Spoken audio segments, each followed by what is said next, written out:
Hello, it's your girl Monique Nicole. Typically, I start my introduction as, "Hey, it's your girl Monique Nicole from the Y Experience." Well, this time I'm introducing the unspoken truth. So, what is the unspoken truth, you ask? No problem, glad you did. So, let me share it with you. I designed the unspoken truth as a platform so that we could have a conversation.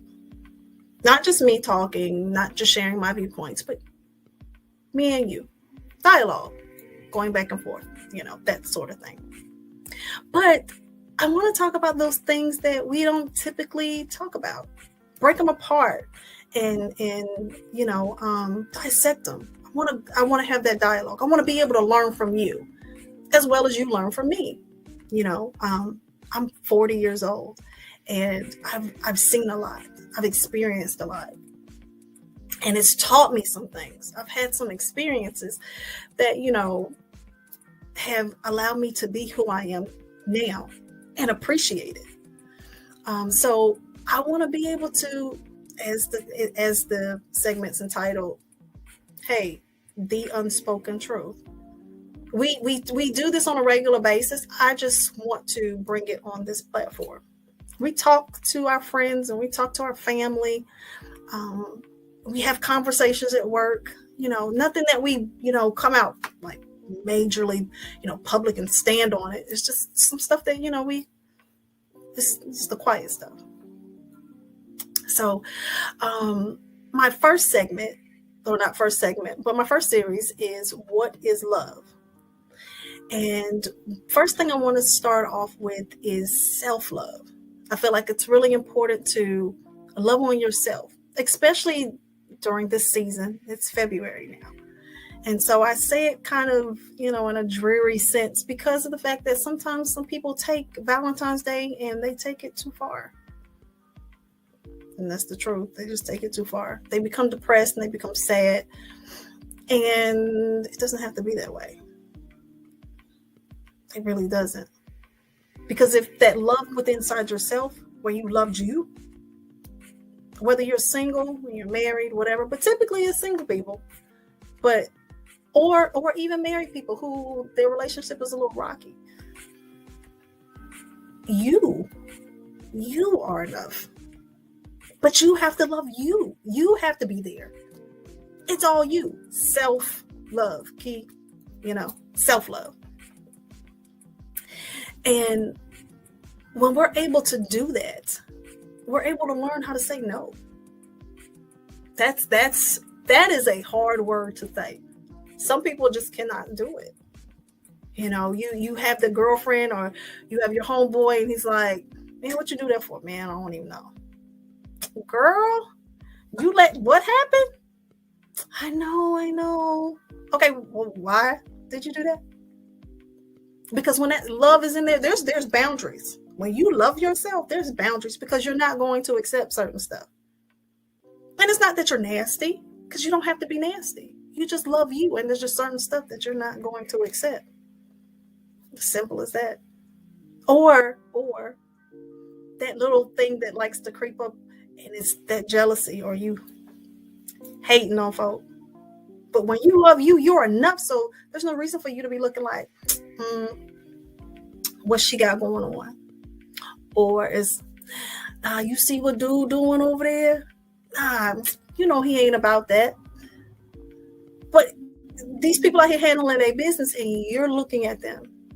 So then the question would be, what are you lacking within you? Why aren't you good enough to go and do whatever it is that you're looking at somebody else doing and you hating on them? Yeah, I used it. You hating on them when you could do it yourself. Why? You don't love yourself enough to do that?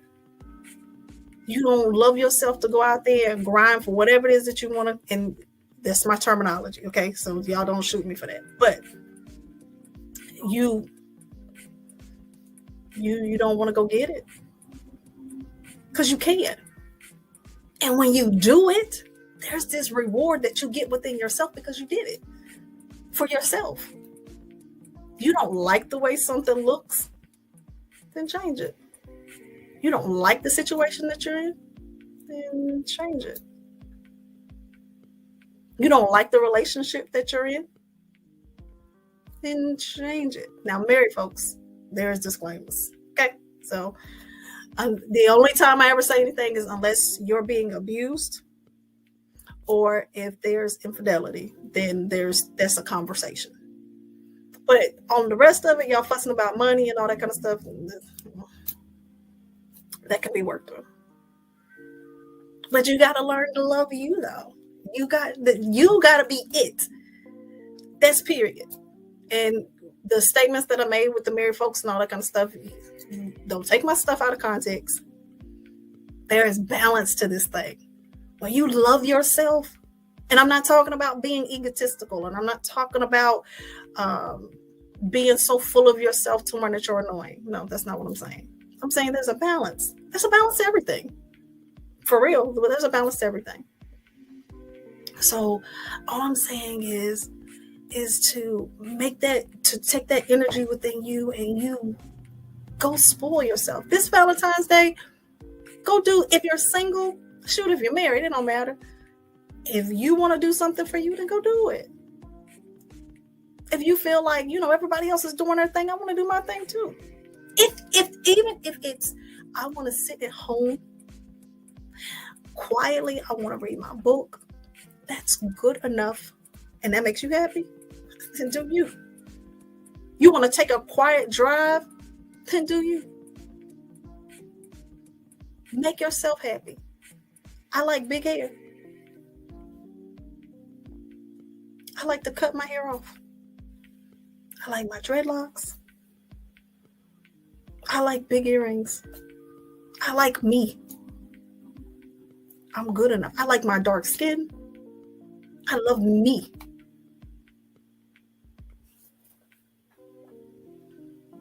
I'm enough. And so I want you to feel like you're enough. I want you to know that you're enough. And so we're going to go deeper into what is love and all of its little pieces. It has so many pieces. I mean, thing is just, it keeps unfolding and unfolding and unfolding because, love is not always pretty. And y'all run around here with all of these butterflies and hearts, and it ain't always pretty. And at the same time, it's love. Because sometimes love got to be tough. Y'all know how that saying goes, and you got to give them some tough love. Yep. That thing can hurt the same way that, we broke up. Because typically that's what we think about when we talk about love. Oh my God, my world's going to end. Disconnecting yourself, separating yourself. Sometimes saying no.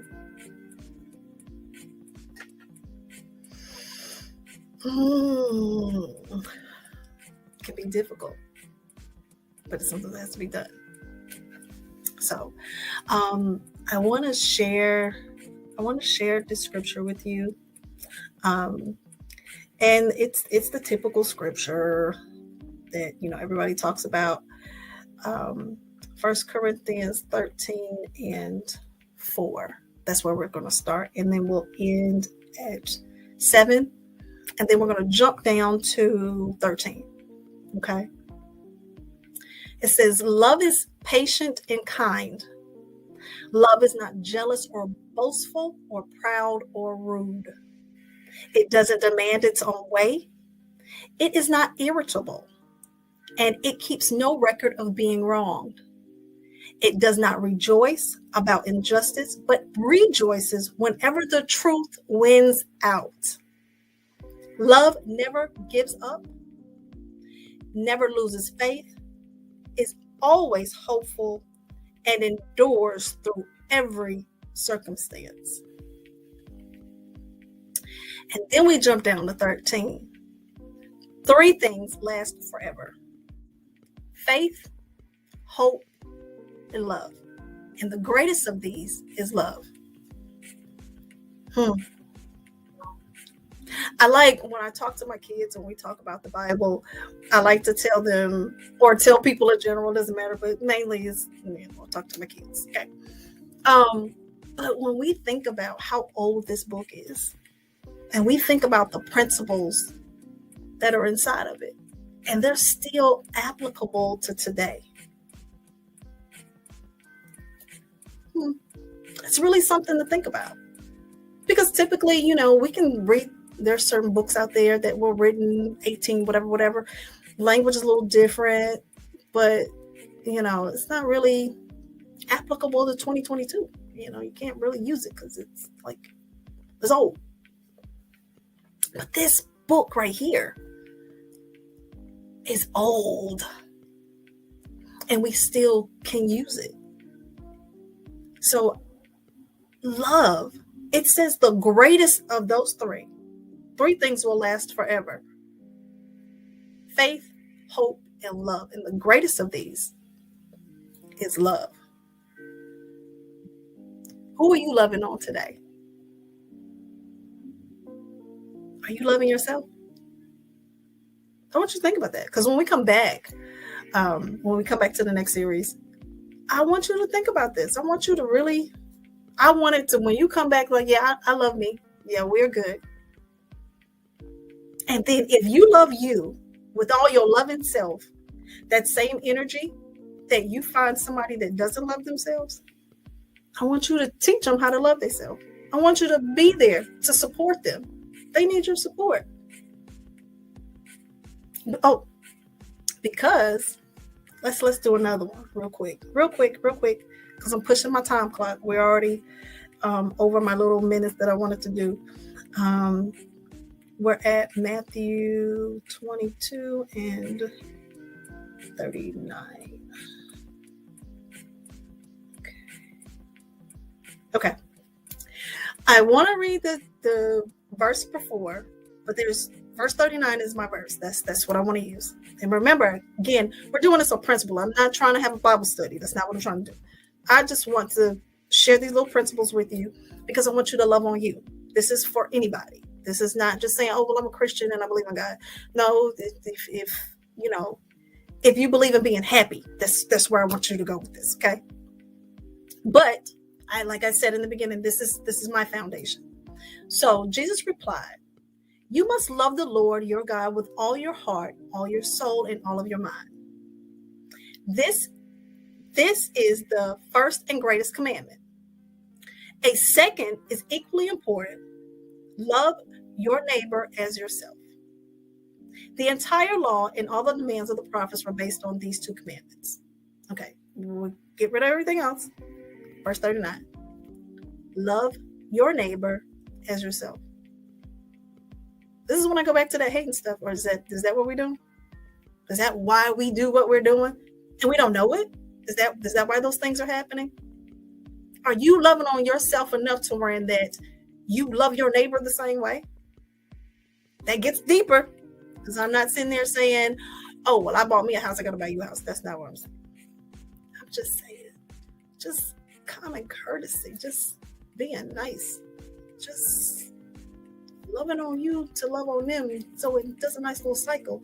And we all got the same energy flowing. That's what I'm saying. Okay. I don't want nobody taking my stuff and my words out of context, but that's all I'm saying. So we're going to go ahead and, dig into self-love a little bit more. I've pushed over my clock. And so until next time, guys, you go out there and you go be awesome and love on you. Okay. All right, then. Until next time.